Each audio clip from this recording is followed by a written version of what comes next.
You know that feeling, that strange, invisible tension. When you step outside and your neighbor just happens to be there, again, watering the same square foot of lawn, staring at their phone, looking up, just a second too long. It's easy to ignore, easy to tell yourself, it's just coincidence. But what if it's not? What if the threat isn't a stranger in the dark, but someone who knows exactly when you come and go? In some neighborhoods, the fences are low, but the attention is high. And sometimes, what feels like paranoia is actually perception trying to protect you. This isn't about fear, it's about pattern. And once you notice the pattern, you can't unsee it.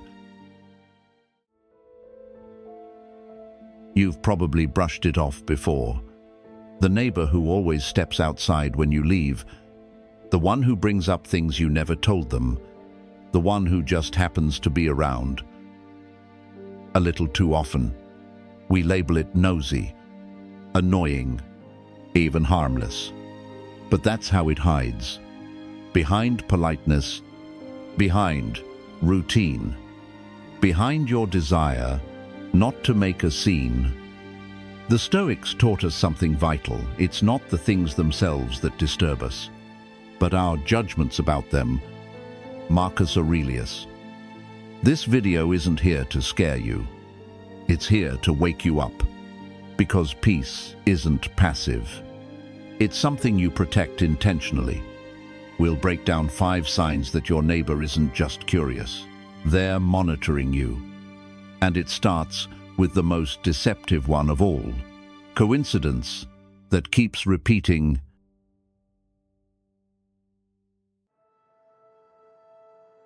Let's start with the first sign. It's subtle. It hides behind everyday behavior.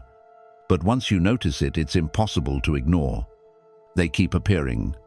Every time you walk outside, every time you leave for work, every time you return from the gym, they're there. Again. Sure, once or twice could be coincidence. But 5 times. 10, that's not random. That's a pattern. Take David, for example. A retired firefighter who enjoyed evening walks around his block calm. Kid. Part of his daily rhythm. At first, he barely noticed his neighbor 3 doors down. Just a guy checking his car, or standing in his open garage. But then, it started happening every time David stepped outside. Different times of day, even in the rain. Yet there he was pretending to sweep a clean driveway, organizing the same tools, leaning against his car, scrolling his phone, but never actually leaving. David didn't want to jump to conclusions, but that unease grew heavier because it wasn't just observation anymore. It was anticipation. That's when he realized he wasn't being noticed. He was being watched. And it doesn't stop there. You might notice someone parking near your house every day, staying longer than necessary, pretending to be on a call, but glancing constantly at your windows, always outside, when you're outside, no matter what time. This is what psychologists call hypervigilant observation, when someone starts tracking your behavior so consistently, they can predict your next move. And once it becomes predictive, it becomes control. The Stoics warned us about this. Not in modern terms, of course, but in principle. They taught your power lies in your ability to respond, not react, to remain calm in the face of discomfort, to observe without being overtaken by fear. So if this is happening to you, here's your Stoic strategy. Don't confront yet. Observe. Change your routine. Subtly leave at different hours. Park on another street. Switch up your path. Then, watch what happens. If they adjust with you, if their appearances follow your unpredictability, you don't need a confrontation. You already have your answer. This isn't paranoia. It's pattern recognition, powered by emotional detachment. Because true safety doesn't just come from locking your doors, it comes from reading your environment and knowing when something or someone doesn't belong.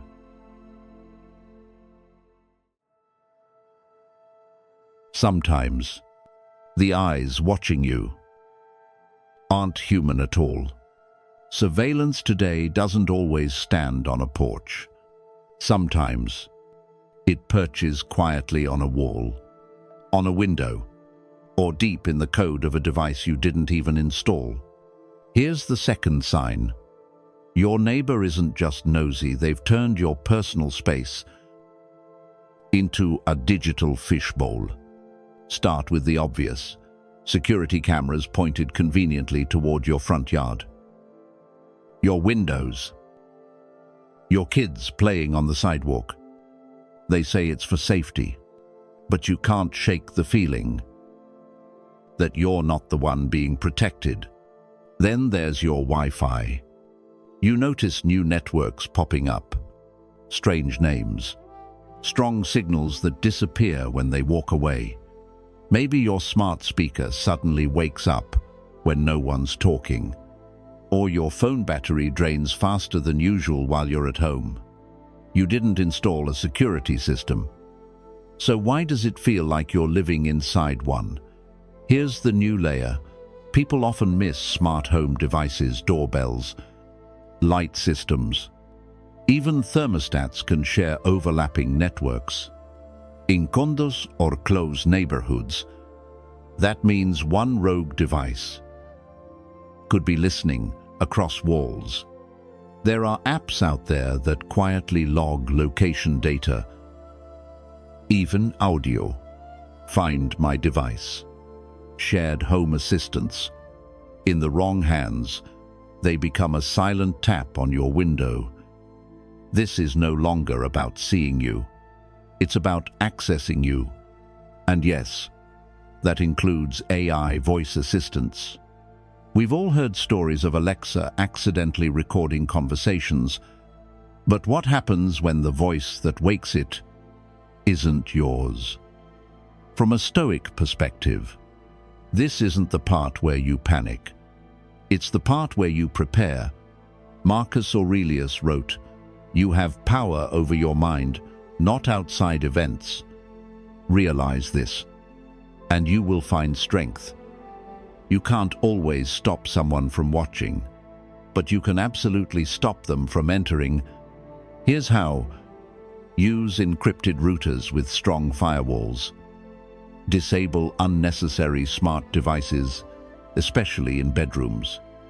Install your own security cameras, not to spy, but to verify. Consider signal blocking materials for vulnerable walls. And most importantly, start treating your digital space like your physical space. Set boundaries. Lock doors. Notice when something feels off and investigate it calmly. Because privacy isn't just a right, it's a fortress. And today, your silence isn't what keeps you safe. Your awareness does. This one hits harder because it feels personal. You mention a trip to Phoenix only once, behind closed doors.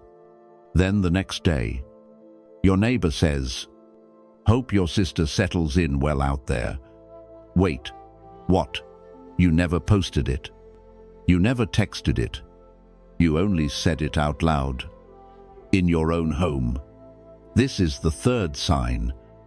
When your neighbor knows more than they should, not because you told them, but because they were listening. And not always through walls. Sometimes It's through devices. Or worse, your own patterns. This is called digital leakage. You order sneakers online, haven't even opened the box, yet they say, "Nice shoes. By the way, I almost grabbed that same pair." That's not intuition. That's data. In today's world, we leave breadcrumbs everywhere we go. What we search, what we watch, what we click yes to when we think no one's watching. The wrong person doesn't need to be a hacker. They just need to be close and curious. Sometimes, it's not even malicious at first, but the moment they start collecting information you didn't offer, they're no longer a neighbor. They're an observer. Here's something powerful and a little eerie. Mention a fake detail out loud. Maybe a pretend trip, a made-up cousin visiting from Ohio, something small. Then, wait. If your neighbor brings it up in any way, you've got your answer. That wasn't coincidence. That was confirmation. The Stoics wouldn't panic, and neither should you. Marcus Aurelius taught, "You always own the option of having no opinion." In other words, you own the right to reveal nothing. So build boundaries. Keep private conversations away from open windows. Use white noise at night. Cut back on casual oversharing, especially online. Avoid tagging locations in real time.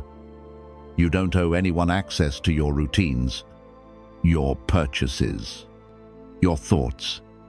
And if someone feels entitled to those things without asking, that's not curiosity. That's control. Your privacy is like a border. You don't need to explain it. You just need to guard it. Not with aggression, but with quiet, deliberate discipline. Because peace isn't found in silence. It's found in what you choose to keep sacred. Some signs you can feel, others you can see. And when you see it, you can't unsee it. This is sign number 4. Your space has been touched. And no, not metaphorically. We're talking physically. The kind of evidence you can reach out and touch and feel your stomach drop. Take Richard. For example, he lived in a quiet suburb. Had this little quirk: he always left his welcome mat just a little crooked, slightly turned. No real reason. Just a habit. But one weekend, after being away, he came back to find it perfectly straight, lined up, neat, too neat. At first, he brushed it off. Maybe wind, maybe luck. Then, he saw it. His favorite potted plant, always facing the morning sun, was turned toward the street. A small shift, but not his shift. Then, the mailbox, always firmly shut, now slightly cracked open.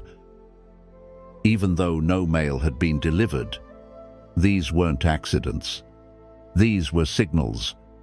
And maybe your signals look different. Maybe you notice unfamiliar footprints near your front steps, a lock that feels loose or scratched, like someone tried it. Motion sensors blinking red while you were out, even though no one should have been inside. You feel violated, but more than that, you feel watched. And once someone crosses into your space, they're not just curious anymore. They're trespassing. From a Stoic perspective, this is where your power begins. Not with confrontation, not with panic, but with documentation. Epictetus said, "It's not things themselves that disturb us, but our judgments about them. So let's remove the judgment and replace it with action. Take photos, Immediately. Keep a private log dates, times, what you noticed. Use simple tamper indicators, a slip of paper in the door frame, a tiny thread over the doorknob. If it moves, you'll know. The point isn't to catch them in the act. The point is to prove to yourself that something's happening. Not because you're paranoid, because you're prepared.